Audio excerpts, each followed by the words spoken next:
చూస్తున్నాం బండి సంజయ్ కొడుకు పైన నమోదైనటువంటి కేసు విషయంలో ఫస్ట్ టైం రియాక్ట్ అయ్యారు టీఆర్ఎస్ చీఫ్ కవిత. తప్పంతా బీఆర్ఎస్ పార్టీదే అంటున్నారు. మీరు వింటుంది నిజమే. తను రియాక్ట్ అవుతూ తప్పంతా బీఆర్ఎస్ పార్టీదని ఎందుకు అన్నారు అని అంటే, రాజకీయాల్లో తన ఉద్దేశం ఏంటంటే రాజకీయాల్లో లేనటువంటి ఒక పిల్లగాడి పైన పర్సనల్ అటాక్ కరెక్ట్ కాదు అని కవిత అంటున్నారు. బీఆర్ఎస్ వల్లే బండి కేసు నీరుగారుతోంది అంటున్నారు కవిత. బీఆర్ఎస్ అత్యుత్సాహం వల్ల బాధితురాలి ఫోటోలు వీడియోలు బయటకు వచ్చాయని కవిత అంటున్నారు. బండి భగీరథ్ కనిపించడం లేదని పోస్టర్లు ఎవరు పెడుతున్నారో అందరికీ తెలుసన్నారు. ఇక బండి కొడుకును టార్గెట్ చేయడం మానేసి పాలమూరుకి ఏదైనా నిధులు తీసుకురండి అని చెప్పి ఆయన కవిత మాట్లాడుకొచ్చారు. బీఆర్ఎస్ నేతలు ట్వీట్లు వేస్తూ కలరింగ్ ఇస్తున్నారంటూ కేటీఆర్ని మరోసారి టార్గెట్ చేశారు కవిత.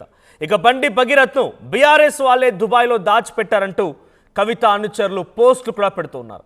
సో ఒక రకంగా కవిత మాట్లాడుతున్న మాట ఏంటనంటే, బండి సంజయ్ కుమారుడు రాజకీయాలు లేకపోవచ్చు, రాజకీయాలను ఎవరు లాగుతున్నారో మరి కవిత గారు సమాధానం చెప్పాలి. బట్ అక్కడ జరుగుతున్నటువంటి కేసు ఏంటి? ఒక బాధితురాలు నన్ను ఒక అబ్బాయి పలానా రోజున పలానా రకంగా ఇబ్బంది పెట్టాడు, నాపై అఘాయిత్యానికి పాల్పడ్డాడు, సో నన్ను ఇబ్బంది పెట్టాడు కాబట్టి నా పైన ఆయన చేసిన ప్రవర్తనకు గాను కేసు నమోదు చేయమనంటే, తను మైనర్ బాలిక కాబట్టి పోలీసులు పోక్సో కేసు నమోదు చేశారు. ఆ తర్వాత అమ్మాయి స్టేట్మెంట్ రికార్డ్ చేసి ఓ సిట్ అధికారి రితురాజు కూడా డైరెక్ట్గా ఆయనని ఆ అమ్మాయిని విచారించడానికి మళ్ళీ దాని సెక్షన్లు పెంచారు. ఇక్కడ వరకు ఓకే. రాజకీయం చేస్తున్నారు అని అంటున్నారు. ఈ విషయంలో వేరే ఒక సామాన్య వ్యక్తి ఉన్నా కూడా నాకు తెలిసి బహుశా బీజేపీ పార్టీ ఇప్పటికే గతంలో చాలాసార్లు అంది రేవంత్ ఉద్దీన్ అని చెప్పి. ఒకవేళ కనుక ఇక్కడ భగీరథ్ ప్లేస్లో I'm taking just an example, ఒక ప్యూర్ ఎగ్జాంపుల్ మాత్రమే తీసుకుంటున్నాను, బండి భగీరథ్ ప్లేస్లో మొహమ్మద్ బషీర్ ఉండుంటే ఎలా ఉండేది పరిస్థితి? ఏదైనా బాబా ఇంకేదైనా పేరుండుంటే చాలా భయంకరంగా అయ్యే పరిస్థితి. సో ఇప్పుడు అంటే రాజకీయంగా అంతటి స్థాయిలో వెళ్ళేది. ఇక్కడ బండి సంజయ్ కుమారుడు భగీరథ్ ఈ స్థాయిలో ఆరోపణలు ఎదుర్కొంటున్న సమయంలో కవిత మాట్లాడిన మాటలు ఒకసారిగా కాంట్రవర్సీకి దారితీస్తున్నాయి. సో రాజకీయం చేస్తోంది బీఆర్ఎస్ పార్టీ మూలంగానే బాధితురాలి ఫోటోలు బయటకు వచ్చాయి. బీఆర్ఎస్ పార్టీయే ఆ వ్యక్తిని, ఎవరైతే అక్యూజ్డ్ పర్సన్గా ఉన్నటువంటి బండి భగీరథ్ని కాపాడుతోంది బీఆర్ఎస్ పార్టీ అని చెప్పినట్టుగా కవిత సంబంధించి సోషల్ మీడియా అకౌంట్స్ నుంచి కూడా కొన్ని అఫీషియల్ వాళ్ళ ట్విట్టర్ హ్యాండిల్స్ కానీ లేకపోతే వాళ్ళ జాగృతి పార్టీకి సంబంధించినటువంటి నేతల నుంచి కానీ కొన్ని ట్వీట్లు వస్తున్నాయి. ఒక్కసారి కవిత బండి భగీరథ్ పై వచ్చినటువంటి కేసు విషయంలో ఏం మాట్లాడారో చూద్దాం.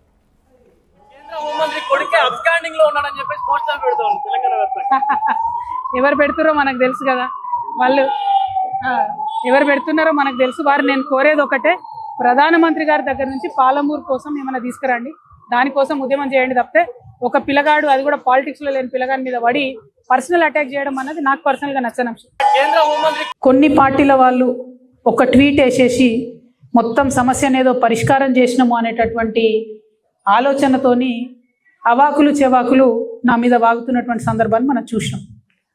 సోషల్ మీడియాలో ఏది పడితే అది వాగితే ఆడపిల్లలకి ఎక్కువ నష్టం జరుగుతుంది. మన సమాజం ఇప్పటికి కూడా రేపు పొద్దున బండి సంజయ్ గారి అబ్బాయి దోషి కాదు అని తేలినా, దోషి అని తేలినా సమాజం మగపిల్లల్ని క్షమిస్తుంది, కానీ ఆడపిల్లలకు మాత్రం కంప్లీట్గా లైఫ్ బర్బాద్ అయ్యే పరిస్థితి ఉంటుంది.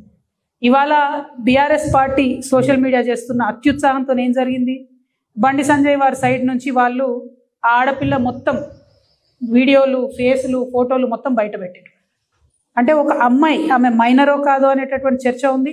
ఆ అమ్మాయి జీవితాన్ని నాశనం చేయడానికి ఇవాళ డైరెక్ట్గా బీఆర్ఎస్ పార్టీయే కారణం. ఏం అవసరం ఉంది, అంత అత్యుత్సాహం ఏముంది? ఇష్యూ సాల్వ్ చేయనియండి. మాట్లాడుతున్నారు కదా, డెఫినెట్గా ఆడపిల్ల పక్షమే ఉంటాం. మన తెలంగాణ సమాజంలోనే అది ఉన్నది, ఆడపిల్ల పక్షమే ఉంటాం. కానీ ఇవాళ ఆడపిల్ల జీవితం నాశనం అవడానికి కారణం ఎవరు? కొన్ని పార్టీల వాళ్ళు ఒక ట్వీట్ వేసేసి మొత్తం సమస్యను ఏదో పరిష్కారం చేసినాము అనేటటువంటి ఆలోచనతోని. ఇక్కడ సమస్య ఏంటి? బండి భగీరథ్ పై పోక్సో కేసు నమోదవడం. బండి భగీరథ్ గత వారం రోజులుగా సోషల్ మీడియాలో ఎక్కడ చూసినా ఒక సెన్సేషన్గా ఉండడం. బండి భగీరథ్ పై నమోదైనటువంటి పోక్సో కేసు విషయంలో పలు రాజకీయ పార్టీలు ఉద్యమాలు చేయడం, పోలీస్ స్టేషన్ ఎదుట నిరసన వ్యక్తం చేయడం అన్నీ జరుగుతున్న క్రమంలో ఇప్పుడు కవిత టార్గెట్ ఎవరు ఉండాలి? నిజంగానే తను మహిళా పక్షం ఉన్నారు, ఆ అమ్మాయి పక్షం ఉన్నప్పుడు డెఫినెట్గా పోలీసులు మరింత వేగవంతం చేయాలి విచారణ. ఎంత అసలు ఇంతలా ఎందుకు పోక్సో కేసులో సిట్టు గిట్టు ఇవన్నీ తోటకూర కట్టేందుకు? ఫస్ట్లీ జనరల్గా ప్రతి సందర్భంలో ఎలా జరిగిద్దో పోక్సో కేసు నమోదవగానే బాధితుడి పక్షాన్ని నిలబడి నిందితుడిని అరెస్ట్ చేయాలి, అదుపులోకి తీసుకోవాలి, విచారణ తర్వాత ఏం జరుగుతుంది తర్వాత సంగతి. కానీ ఇదేది జరగకుండా సాఫీగా రండి బాబు రండి రండి బాబు రండి అని చెప్పి రిక్వెస్ట్ లెటర్లు ఏంది ఇవి క్వశ్చన్ చేయాల్సిన కవిత అటు బీఆర్ఎస్ పార్టీని టార్గెట్ చేసినట్టు కనబడుతుంది. ఒకసారి వరుసగా తన బీఆర్ఎస్ పార్టీ పైన అంటే డైరెక్ట్గా ఒక పార్టీ ఒక బీఆర్ఎస్ అని కాదు ఒక పొలిటికల్ పార్టీ పైన ఇలా మాట్లాడుతున్నారు. అంటే వాళ్ళు ఈ కేసుని సీరియస్గా తీసుకొని ముందుకెళ్తున్నందుకు వాళ్ళని టార్గెట్ చేశారా కవిత అన్నట్టు కనబడుతోంది. ఒకసారి బ్యాక్ టు బ్యాక్ అసలు బీఆర్ఎస్ పార్టీ పైన కవిత వర్షన్ ఏంటో విందాం.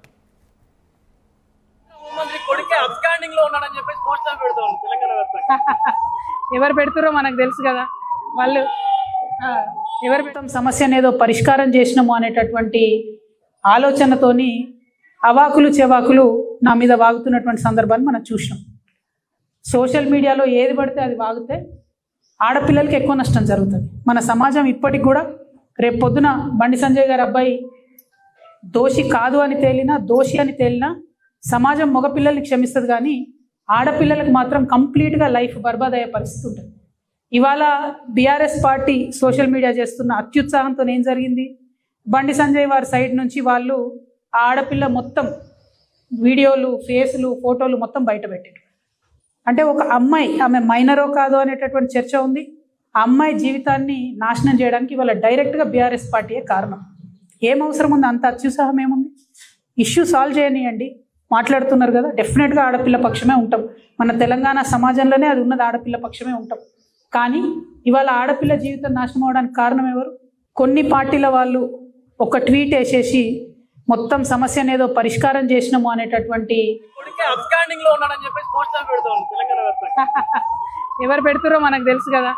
వాళ్ళు ఎవరు పెడుతున్నారో మనకు తెలుసు. వారు నేను కోరేది ఒకటే, ప్రధానమంత్రి గారి దగ్గర నుంచి పాలమూరు కోసం ఏమైనా తీసుకురండి, దానికోసం ఉద్యమం చేయండి తప్పితే ఒక పిల్లగాడు, అది కూడా పాలిటిక్స్లో లేని పిల్లగాడి మీద పడి పర్సనల్ అటాక్ చేయడం అన్నది నాకు పర్సనల్గా నచ్చని అంశం. కేంద్ర హోంమంత్రి రైట్, ఇది తను మాట్లాడుతున్న మాటలు.